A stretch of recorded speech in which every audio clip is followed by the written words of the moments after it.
Sagrado corazón de Jesús, yo creo en ti. Sagrado corazón de Jesús, yo confío en ti. Hoy quiero levantar mi voz para proclamar. Hola hermanos, el día de hoy, 5 de junio del 2023, es lunes, fíjense ustedes ya, de la 9ª semana del tiempo tiempo ordinario, ¿no? Es del tiempo durante el año.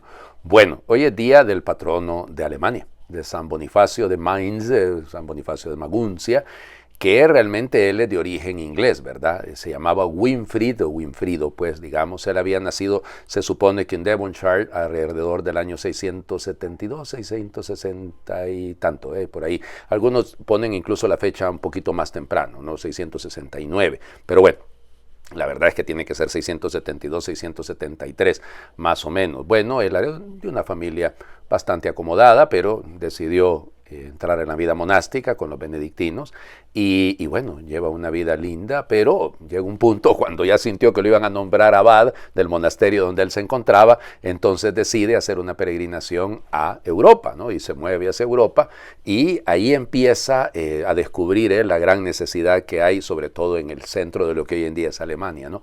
En la zona de Frisia, de Baviera, entonces en esta zona hay una necesidad grande. Y como él era sajón, o sea, las lenguas sajonas también se habla pues en Alemania, el inglés y el sajón, pues es lo mismo, parecido, digamos. Entonces el Papa lo envía a Alemania, el Papa Gregorio II, lo envía y empieza la misión. Y gracias a Dios es un gran misionero, es un gran predicador. Regresa a Roma y el Papa pues le nombra obispo y le da plena potestad, va formando discípulos, va colocando lo que serán las futuras diócesis de Alemania, ¿no? Y entonces luego ya vuelve otra vez tiene la ayuda, gracias a Dios, fíjense, de los que en ese momento eran los mayordomos de palacio, porque todavía estamos en los reinos francos, pero realmente los reyes no gobernaban, y entonces quienes mandaban eran los mayordomos de palacio, hasta el punto en el que uno de ellos, Pipino el Breve, pues ya tomará directamente el control.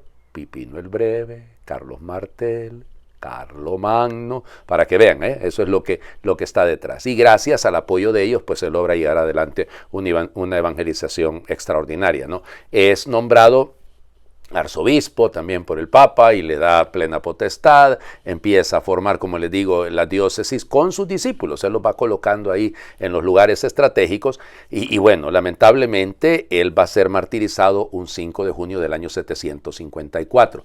Miren, se le caracteriza siempre porque destruye, y así lo representa, ¿no? Con un hacha destruyendo los árboles, porque los árboles eran signo de, entre más altos eran, entonces eran signo de culto que tenían en esa zona los sajones, ¿no? Y en Frisia y sobre todo los frisones en esta época. Y bueno, ahí viene el detalle. Miren que todo lo que les acabo de decir, aquellos que han leído ya pues algo de esto que más tarde se va a volver una serie de televisión que es Juego de Tronos, pues fíjense, es de esta imagen que toman ellos mucho, evidentemente hasta la lucha con los dragones, porque resulta ser que también a San Bonifacio en algún momento se le representa venciendo al mal de esa manera. Bueno, igual ya les digo, son cosas que la mitología que va quedando por ahí, algunas cositas que van ahí, canto de hielo y fuego, ¿no? Bueno, entonces por ahí va la cosa. Bueno, vamos a las lecturas del día de hoy, que son un poquito largas las del día de hoy. Comenzamos a leer el libro de Tobías. Cuidadito, dicen el profeta Tobías, no es un profeta, es un libro sapiencial.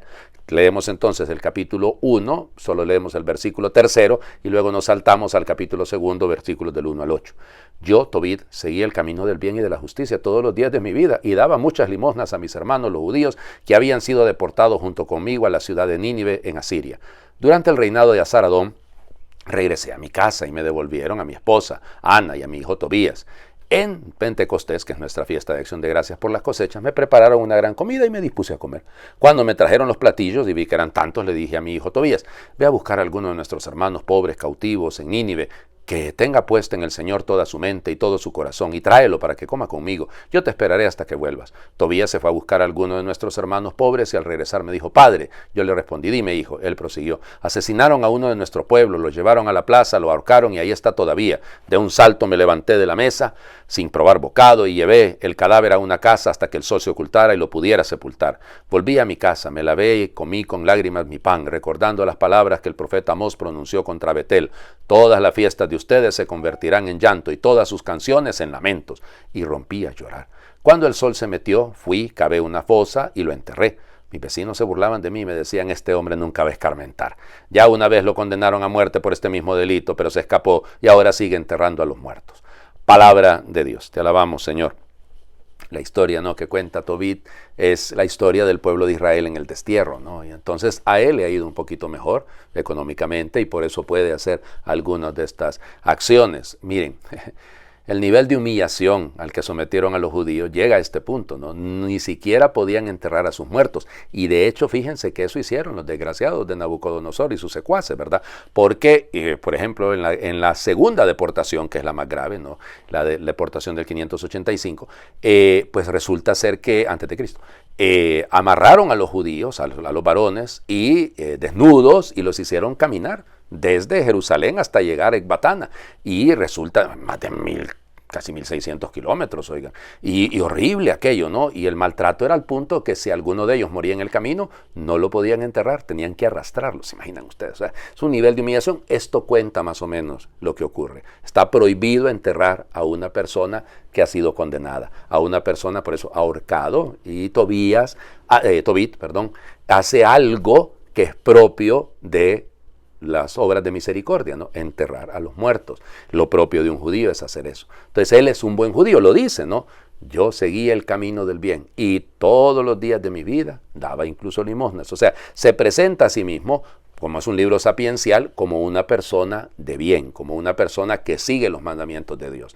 Entonces esa es la duda que viene, ¿no? Igual que el libro de Job, porque a los buenos les pasan cosas malas. Vamos a ir descubriendo la respuesta poco a poco. Vamos, el Evangelio. Seguimos todavía esta semana en el Evangelio de Marcos, capítulo 12, versículos del 1 al 12.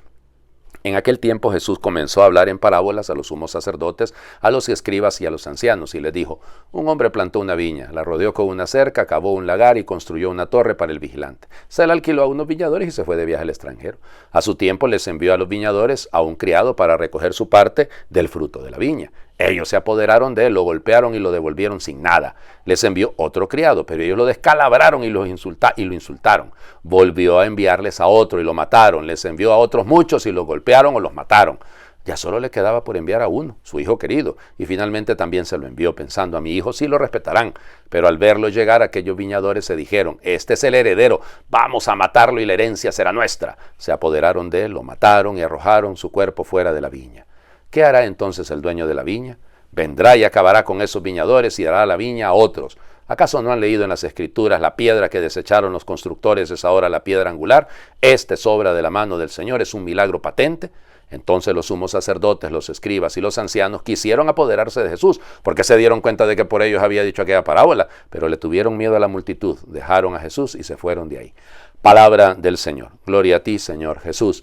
Bueno, este texto tiene un paralelo, y el paralelo es muy claro en el Evangelio de Mateo. Son diferentes, ¿no? Pero algunas diferencias, pero es la misma historia. Aquí el ambiente es propio porque estamos llegando al final, digamos, no solo del Evangelio de Marcos, sino al final de la vida del Señor Jesús. Y entonces por eso va creciendo el conflicto con los sumos sacerdotes, los escribas, los fariseos, porque ellos son los que van a matar al Señor Jesús. Y Jesús no tiene ningún reparo en decirle las cosas con toda franqueza, porque ellos son los asesinos que sacarán al hijo querido fuera de la viña. Acuérdense que el Calvario en ese momento queda fuera de Jerusalén, en las afueras de Jerusalén, y ahí le matarán, porque piensan quedarse con su herencia. Es decir, esto es una imagen muy linda, porque piensan quedarse con lo que es de él, y lo que es de él es precisamente la viña. La viña es la imagen de Israel, ¿no? Entonces por eso viene ahí. Entonces Jesús y el autor, el narrador de Marcos, nos hace ver precisamente esa controversia, insisto, que va creciendo, que va,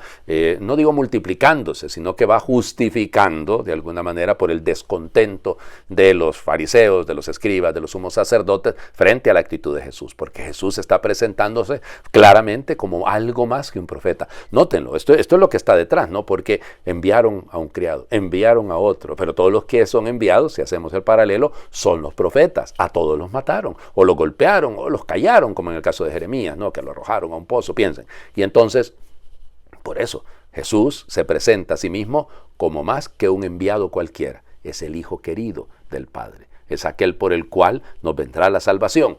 Bueno, pero eso habrá que irlo descubriendo también más adelante en el mismo Evangelio de Marcos. Por lo pronto, bueno, siempre sigue siendo así, ¿no? ¿No les parece a ustedes que siempre van a buscar los poderosos de este mundo callar a los que hablan en el nombre de Dios? Les invito a hacer oración. Piedra angular, tierra fértil, nuestro cimiento, ese eres tú. Roca fuerte que nos protege, en ti se levantan seguras nuestras ilusiones, proyectos, anhelos, en ti se gesta nuestro amor. Suelo firme en el que caminamos entrelazando los brazos y compartiendo la marcha con otros caminantes, amigos, hermanos, con otros peregrinos, heridos, cansados, con otros testigos que hablan de ti. Piedra viva con la que se construyen casas abiertas, templos humanos de amor y misericordia, bienaventuranzas y milagros cotidianos. Piedra angular, tierra fértil, nuestro cimiento. Jesús. Amén. El Señor esté con ustedes y les bendiga a Dios por intercesión de San Bonifacio, el que es Padre, Hijo y Espíritu Santo, y su bendición descienda, les acompañe siempre. Pues ya ven que estamos en la novena en honor a San Antonio de Padua, que es uno de los sectores de aquí de mi parroquia. Ya coloqué la velita de San Antonio para que a lo largo de estos días nos acompañe. Y lo que pasa es que ya pasado mañana me tocará colocar otra vela más grande al Sagrado Corazón de Jesús. Mientras tanto, bueno, feliz lunes para todos.